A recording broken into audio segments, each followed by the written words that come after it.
Hey everybody, welcome back to Pizza Legends Battles. This time we're going to allow our teams to start switching out the active pizza. Let's say your pizza's not doing so well against the enemy and you want to swap it in for a different one. We're going to add that ability to our submission menu. We're also going to handle the case where your pizza has run out of health and you need to send in a replacement pizza. The starting code is below. Let's get started. The first thing we're going to do today is wire up this third submission menu option. It's called swap. When we choose this option, we want to be presented with a list of pizzas that we can swap in for our current one. Say things are going south with this setup, we might want to swap in a different pizza and try a different strategy. Let's pop over to turncycle.js. Take a look at the bit where we're accepting a submission here. Right now we're assuming that we're going to get an action to use, and that makes sense. But now we're also going to handle the case where the submission menu has told us they want to swap out the pizza. So I'll add some code here that says stop here if we are replacing this pizza. So if submission.replacement, we'll add a new field that will come through called replacement. We'll go ahead and just stop here for now. If we do see this come through, we want to handle a new battle event type. So we'll say this dot on new event to handle it. And this one's going to be called type replace. In this event, we're going to put in the incoming combatant. So if I choose combatant B from the list, submission.replacement is going to be a reference to that combatant model. So I'll say replacement, submission.replacement. We'll also add in a nice little inspirational text message here. And so right under the replace, when that's done, we're going to say text message, go get 'em, and then the name of the pizza. Now let's enable our submission menu to actually be able to send up this field. So I'm going to pop open submission menu.js. At the top here, we're receiving a lot of things that inform what we can do and what kind of options we see. We're going to add one more thing, and that's a list of valid replacements. So this will get piped into the battle event when it's created. Let's go ahead and add it to the class. And now let's go find where it's created. And now we'll add it into this configuration object. So I'll say replacements is going to be object.values the battle's combatants, but we want to filter this list down. And what we're looking for here are combatants on the same team that are alive. And so I'm going to say that for one, it shouldn't be this combatant. So it won't be the event.caster.id. If those match, don't pass the list. We do want to make sure the team is the same. So we'll say c.team is going to be equal to this.event.caster.team. Now this is getting a little tricky to read, so let's go ahead and destructure some of it to make it look a little nicer. We're going to pull the caster from the event up here. And now anywhere we use this .event.caster, we can just say caster. Okay, back to our check. We're making sure the replacements aren't the caster, they match the same team, and finally, like we said, we want to make sure they're alive. So we'll say c.hp is greater than 0. Get our comma. So this should be set up and ready to go. Our submission menu should have an array to work with now, except that our player team doesn't actually have 2 pizzas to work with. If you remember in Battle.js, right now the player only has this one pizza. So let's go ahead and add a second pizza. First, let's go over to our pizza decks, pizzas.js, and let's add another spicy type. So here I've pasted in a configuration object for S002. This one's going to be called Bacon Brigade. We need to add descriptions to all of our pizza, and we'll do that in a second. This is almost all the same, except the image is swapped out for number 2 here. For now, we'll just leave the attacks the same. Let's go ahead and backfill the descriptions on the other pizzas too. And here on Bacon Brigade, we'll give it more of a real description. Now that this pizza type exists, we can go ahead and add it to our player team. So we'll come up to Battle.js, we'll copy over all of this configuration that gives us one pizza, and we'll modify it for a second one. Make sure the status starts null. And remember, in this episode, I'm making the minimal amount of moves just to get our pizzas functioning here. Feel free to come in here, customize the pizzas, add as many as you want, make them your own. That'll go a long way if you do that, but in the videos here, we're just trying to get the concepts working. Now in submission menu, if we console log out our replacements, maybe in the constructor, we'll expect to see this array come back. When I launch the game now, you can see I get an array in the console log here, and we get a combatant. It's Bacon Brigade. Now we can take this list of possible replacements and put them in our swap menu. So back in submission menu here, let's get rid of this log. And let's find the method that creates our options, and that would be get pages. We've got a root page, an attacks page, an items page. Now let's add a replacements page. We'll include that back option that the other pages use too. That way we can back out of this page if we need to. For spreading the options themselves, we're going to do a similar thing that we did with the items. So we'll take that list of replacements, and for each one, we're going to transform them into one of these menu-friendly configs. So for each replacement, we're going to return an object that has a label and description. So that'll be the pizza's name and then the description. And as usual, the handler. So what happens when we choose this pizza? Now in the handler, we want to do something really similar to what we do in the menu submit method. But remember, we've kind of forked our logic in the turn cycle to be ready for this other sort of case. And so we're going to move this kind of case submission into its own method. So we'll call this menu submit replacement. Now this method will receive a replacement, which is just going to be a combatant. If we get here, we want to go ahead and end our keyboard event if we have one, and then we'll complete this battle event. This time, instead of passing in an action and a target and that kind of thing, we're just going to pass in the replacement. So our submission object will have this replacement key on it. The content of the replacement will be the combatant. And then our turn cycle will know to use this logic instead. Let's make sure this is called now. So in each replacement, we'll call this dot menu submit replacement, passing in the replacement that we chose. One more thing we need to do before we see these on screen is make sure that we can actually navigate to the replacements page.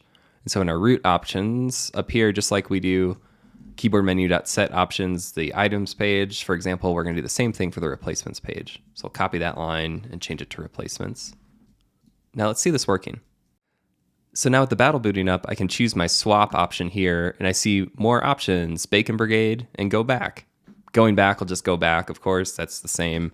Swapping though, if I choose Bacon Brigade, our turn cycle will stop because we're not yet handling that replace action. So let's continue with that. So as a reminder, in turn cycle JS, this is the event type that we're not yet handling. Our menu is sending a replacement in. We need to go ahead and handle this type replace. So let's go ahead and open battle event.js and add a new case for replace. Now let's give us some more room. Scroll down a little bit. This replace method is going to be async, and it's going to take in the resolver like all the others. And what we're going to do here is find our previously active combatant that's going to be outgoing, switch that one to be inactive, and then find our incoming replacement combatant, switch that one to be active. We're going to have little delays between each of those switches. That's where the async comes in. Then when the old one has left and the new one has come in, we can go ahead and resolve the event. We're also going to add in a nice little CSS animation to bring the whole thing home. The replacement combatant's being passed in here, so we can just pull that from the event. Next, we'll find our previous combatant. And this is going to be one of our battle combatants, and we can look up the active key of the replacements team to figure out who the previous one is. So we'll say this .battle.active combatants, looking at the replacements team. And remember, this looks like this.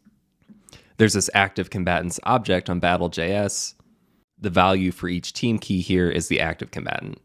So this is really what we're going to be changing in our replace event. Back to this. So let's go ahead and first clear out the old combatant.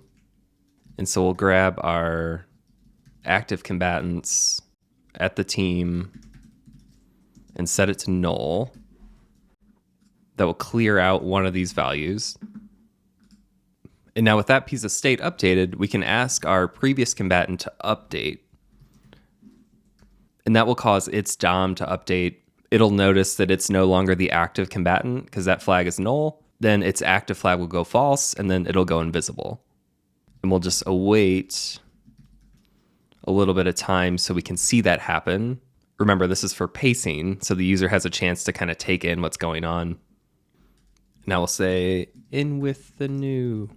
We're going to take this concept and do it again, but instead of setting it to null, we're going to set it to the replacement's ID. Then we can ask the replacement to update.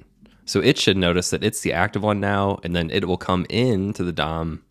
And just like before, we'll give some pacing time to just see it happen. And when this is all done, we can finally resolve the event to continue the battle cycle.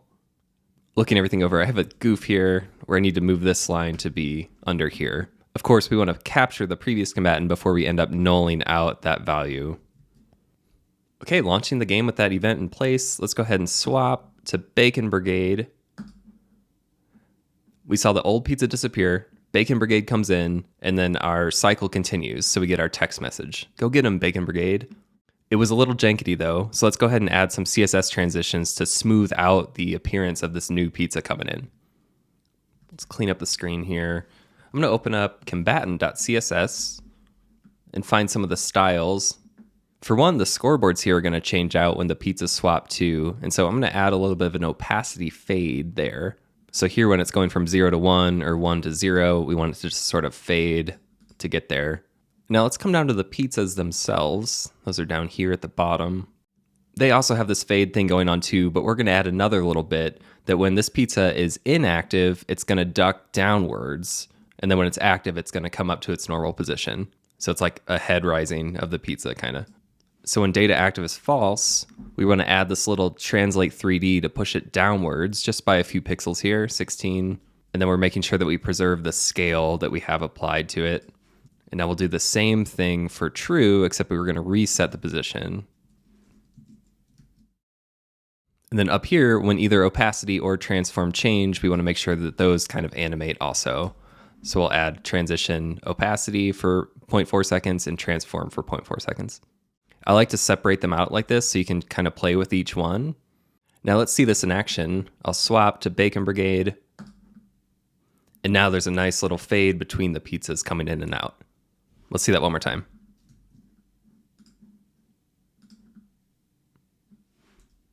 Now the cycle has just ended here because in our turn cycle code, we're just returning when we saw that case to do the switch. Now we need to add some code that ends our turn and switches it over to the opponent when we decide to do that switch action. So back in turn cycle JS, I'm going to take some code that we see at the bottom of the turn method. It's these two lines. The first line switches current team to the opposite team, and the second line just fires off turn again. I'm going to nest these in a new method. We'll call it next turn, and it's going to do those same things, but we're going to need this exact same call in a different place now too. So we'll come up to our switching, and as soon as we see go get 'em Bacon Brigade or go get 'em replacement, we're going to go ahead and switch it over to the next turn. This will effectively cut off the cycle for this turn right here, and then the enemy will get to proceed. Now when I swap, Bacon Brigade comes in, Call Me Kill continues as normal. So now we've built out the case where the player can choose to swap in a pizza whenever they want. Let's shift gears now and start working on the part where if a pizza dies in action and you have another pizza on your lineup, that backup pizza should come in. We're going to be able to reuse a lot of the switching code that we just made, but we're going to have to affect our turn cycle a bit. So back in turn cycle here, I'm going to start fleshing out some comments on what we want to achieve.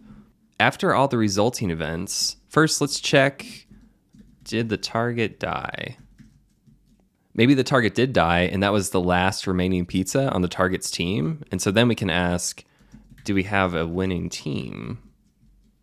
Maybe we have a dead target, but still no winner. So bring in a replacement. If we have a winning team up here, we can end the battle. And we'll get to this soon. So let's fill out a little bit of this. How do we know if the target died? What we can do is check the target's HP. And if it's less than or equal to 0 now, we can assume that target just died. And if that is true, then we want to go ahead and show a text message. It's like, the target was destroyed, the target was ruined. And so here we'll await a new text message. And it's just going to say, the target's name is ruined. We can grab this target dead flag too and use it down here. So if we have a target dead, and in this case, the battle hasn't ended yet, because if it did, it would have stopped right here.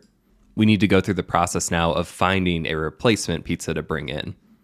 And so here we can say replacement is going to be somebody. We don't really know who yet. We'll cover that in a second. But say we had a replacement, we can await 2 of our battle events. The first will be the replace event that we just created, passing in whoever the replacement is. That will bring that pizza in. And then just a nice messaging text message that's like, a new pizza appears. Now to figure out who the replacement is, we need to actually ask the player or ask the enemy. And so to do that, we're going to create another menu. It's going to be really similar to the swap menu that we just created in the submission menu, but a little different. We're going to present that as a battle event and then allow the player or the AI to respond. Just like we receive a submission from them up here, we're going to receive a replacement from that battle event. And so that'll look something like replacement is going to be equal to await a new battle event. The type for this one's going to be called replacement menu. Instead of submission menu, it's replacement menu. Same concept. For our replacement menu to populate the possible options, we want to go ahead and pass in the team that we want to replace for. And so since we're talking about a dead target here, we can go ahead and use the targets team. Now we'll proceed with this code in a little bit, but first let's check this case to see if we have a winning team or not. And if we don't handle this now, then our battle might crash when we ask for a replacement when we don't actually have a replacement, because maybe everybody on the target team is now dead. So we're going to make a new method here, and we'll call it now. It's going to be winner, and the method's going to be called this.getWinningTeam. This will figure out who the winning team is if we have one. If not, it'll be null. So if it does have a value, we can go ahead and end the battle. In that case, we can go ahead and await a new text message. It's like, winner, we have a winner. And then we'll stop the cycle here. At this point, we can start talking about transitioning out of the battle and getting back to the overworld and reporting who won and giving out experience points and all that stuff.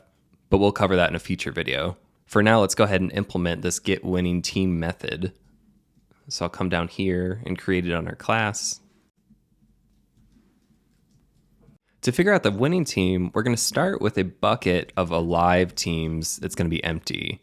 And basically, we're going to iterate through all of our combatants, and if they are alive, we can go ahead and report their team as being true in this object. So we'll say object.values, this.battle.combatants. For each one, if c.hp is greater than 0, alive teams c's team is going to be true. When we're done iterating through all the combatants here, we can basically just check for an opposite team to be present or not. And so I'll bring in some code here that says if we don't have player in alive teams, then we can return enemy as the winning team. And then we'll do the opposite here for enemy. So if we don't have enemy, then player must be the winning team. You could also check if maybe you only have one key in the alive teams. Then there could be an edge case where if a move ends up taking out both combatants, maybe both teams are actually dead. You may want to decide on a winner. This way it kind of has us covered there. If neither of these cases are true, then we can go ahead and return null. Let's come back to our replacement code up here, and let's start talking about handling this replacement menu event. Let's grab this type and head back to events, battleEvent.js, and make a new method here that matches that type name exactly. Resolve. And we want this to behave essentially just like the submission menu, where we're going to create a new component, put it on screen. For player-controlled characters, it's going to be a menu that you can select which pizza you want to bring in. Enemy AI characters will just automatically decide, which is a lot like what we saw in submission menu here. When we have a replacement, we'll resolve the event through one of these onComplete callbacks. So let's start filling this out a bit. First, I'm going to say we need a new menu. And that's going to be a new replacement menu, which we have not created yet. We'll do that in a second. That's going to take in some configuration. And after it's created, we can go ahead and init it, passing in the element that we want to inject the menu to. Same pattern we see up here. Config-wise, we know we need an onComplete. And the replacement that we choose will be passed to that onComplete method. And so we can just resolve the battle event now, passing in that replacement. This menu is going to need some information to know what kind of options to show. The first thing is, of course, the same concept that we did up here, where we need a list of combatants that can be chosen. So we'll make replacements. And here we'll do a really similar filter on our this.battle.combatants returning only combatants that match the team. And remember, the team is being passed into this event. And making sure the combatant's alive here. Comma. So let's create this JavaScript file now and add it to the page for this component. I'll make a new file in the battle directory here. It'll be called replacementmenu.js. It's going to be a class with a constructor and init. We'll fill this out in a second to look a lot like our submission menu. Making sure we give it a container. Let's make sure this is included on the page too. So right under submission menu, the order doesn't matter, but they're kind of the same or similar, so we'll put it right here. Let's fill out our constructor here with the things that we passed in.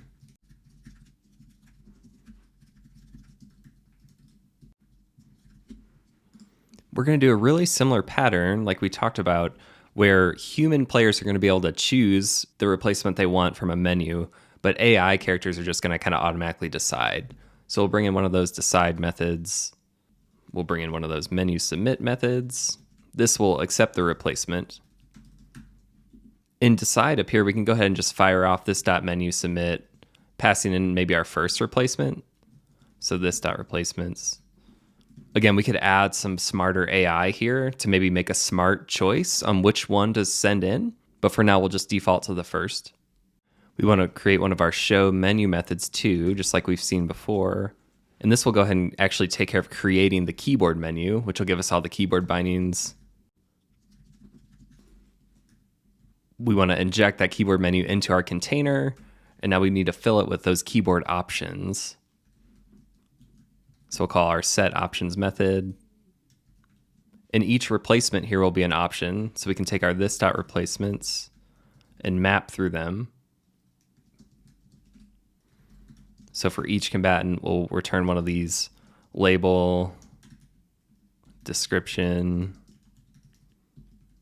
and then finally the handler. What do we do when we choose this option?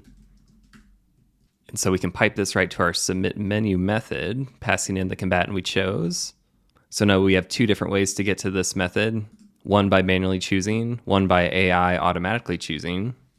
When we get here, if we have a keyboard menu, we can go ahead and end it, making sure those bindings disappear and all that. And then we can call our onComplete method, passing in the replacement. Now finally, let's get this thing on screen, and we'll ignore the decide versus not decide for now. We'll layer that in at the end. For now, let's just show the menu passing through our container. The styles and all that should be covered because all that is abstracted away for us in the keyboard menu. Now this kind of thing can be a little bit annoying to test, but I have a little trick. If we go to battle.js and we take our first enemy and we just start them with really low HP, like 1, then they'll boot up the game with almost nothing left. They'll be taken out in our first hit, and then we can quickly see the state where we need to swap in a different pizza. Now when I boot up the game, you can see the enemy launches with little HP, so it'll be really easy to take them out quickly. So I'll use womp. Call me kill is ruined. Here comes our replacement menu event. And see, it appears here. It's all wired up and functional out of the box, thanks to all those helpers we created. It looks like my filter list is wonky though, because we're seeing way more options than we should. We should really only be seeing this Portobello Express, because that's the only alive pizza that matches the enemy team here. So let's check that out. Now it looks like in the battle event, I have mistyped something horribly here. So instead, we just need to make sure that we're returning only that team is the correct team and only that the HP is greater than 0. None of that arrow function mishap I had. Now when I reload and take out this pizza, see that the enemy receives a replacement menu with only one option. We can go ahead and choose Portobello Express. Our switch event appears as normal as it did before in the submission event, and then the cycle will continue.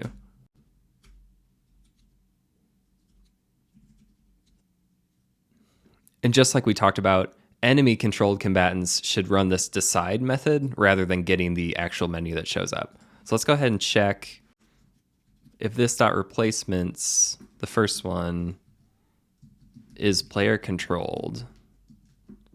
Then we can go ahead and show the menu. Otherwise, we'll run this .decide. So now we have the same pattern that we see in the submission menu. And now when I knock out Call Me Kale, Call Me Kale's ruined. He automatically switches, choosing Portobello Express. The battle continues. If I keep going, let's see if we can end the battle here. Here it comes. Portobello Express is ruined. We saw our winner message, which means our turn cycle has stopped here. And now that we have a winner, we can go ahead and end the actual battle that's happening. We can award experience points. We can get back into the flow of the overworld of the game. All of that and more is coming up in the next video. Thank you so much for watching this video to the end. As always, if you're getting value out of this, I really appreciate it when you hit the like button and subscribe for the whole series. If you're working on a game, you should come into our Discord and tell us about it. There's a bunch of people in there that want to play it. Check out the Ko-fi donation link below for a way to support this channel. Thank you so much. I'll see you next time.